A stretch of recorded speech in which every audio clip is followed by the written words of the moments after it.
Well, for more on that, let's speak with Yehuda Shaffer. He is the former Deputy State Attorney in Israel's Justice Ministry. He joins us this evening while he's visiting Sarajevo in Bosnia. And Yehuda, thanks for joining us. We just discussed, let's say, the more informal influence that Itamar Ben Gvir could have. But what about formally, that post, that minister's post? What is his exact authority over, say, the Israeli police and now, by extension, the border police? Well, good evening. Actually, from a formal point of view, Itamar Ben Gvir will not have much influence on on law enforcement in the West Bank. He will have authority over the police in Israel, within the borders of Israel, and this means, according to the tradition and the legal tradition in Israel, that he'll have authority with regard to maybe general policy and budgeting, etc., but not, of course, with regard to the actual policing or actual law enforcement actions, which, because the police is quite independent and takes its orders from the Attorney General's office and not from the minister per se.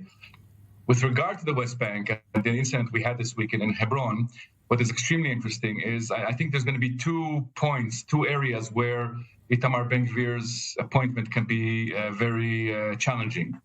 One is with regard to East Jerusalem, which is formally annexed by Israel and is considered Israeli territory, and therefore Itamar Ben Gvir, will have full authority there because the police has full authority, not the military, and especially with regard to Temple Mount, which is the most sensitive place, I think, in the Middle East. I wouldn't be surprised if Netanyahu, informing the new government, will actually take this power away from Itamar Ben Gvir and leave it within his own authority as prime minister, because giving Itamar Ben Gvir the authority to rule and to decide policy with regard to Temple Mount will be quite challenging. The second area where I can see potential conflict is with regard to policing of the settlers in the West Bank, and especially the very, very extreme groups that are violent within the settlers. They're, of course, most of the settlers are not violent at all, and I don't want to sound, I don't want to imply anything of the contrary.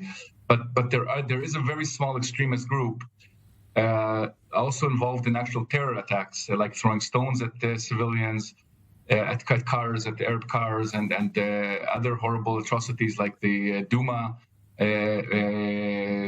Setting up a fire of a Palestinian home.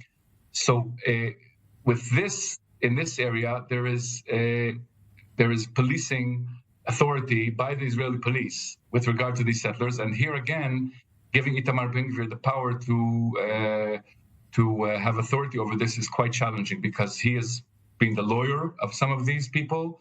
He's been very supportive of some of these violent people, so it will be extremely challenging. Now, there's a lot of discussion. As you said, he's certainly bound by Israeli law and regulations when it comes to police cases and procedure. How much authority does he have, though, actually on the senior staffing of police? A lot of speculation whether Kobi Shabtai, the current police commissioner, who may not see eye to eye to him, will be replaced or not. Yes, he has the authority, and he can influence a lot. The appointments and the senior appointments in police. But again, law enforcement should not be affected by this because we have a very strong tradition in Israel of an independent judiciary and independent Attorney General's office. All this is also under challenge because of threats to change the checks and balances in the Israeli system. I'm very much hoping that Netanyahu will not let these demands actualize and materialize, and if things change, that they will be moderate and proportionate. But assuming things stay as they are, I think that Ben Gvir's appointment will be challenging in the specific areas I mentioned, such as Temple Mount, such as the extreme settlers in the West Bank. But all in all, it should not create a big problem. He, of course, comes with his policies. With regard to, for instance, one major issue is a policy against, with regard to the prisoners, the Palestinian terrorists that are in prison in Israel. Many Israelis think that the prison conditions that they are imprisoned in are too good, are too liberal. Israel is being too liberal with regard to them.